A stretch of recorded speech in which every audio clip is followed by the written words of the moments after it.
Alustame eksperimendiga.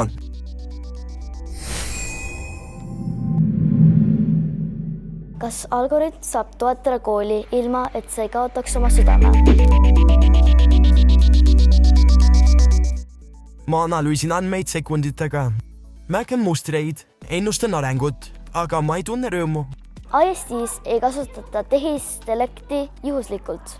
See on teadlikult lõimutud õppetöösse, planeerimisse ja tagasisidesse. Rõõmu oskab tunda ainult inimene. Tehnoloogia ei otsusta meie eest. See vaid säästab meie aega, et saaksime keskenduda inimeseks olemisele. Okay, practicing. Good, that's really good. Aeg on õpetaja suurim ressurss ja selle aja saame pühendada õpilastele. AI aitab mul ideid leida ja õpetaja aitab mul otsustada, mis on õige. 3D-printer aitab mulle ellu viia, robootika paneb nad liikuma ja vahel saame nendega päriselt ka sõita. Koos süngib vastutustundlik otsus. Kas andmepõhisus muudab kooli külmaks? Kas kogu see tehnoloogia kooli hinge ära ei võta?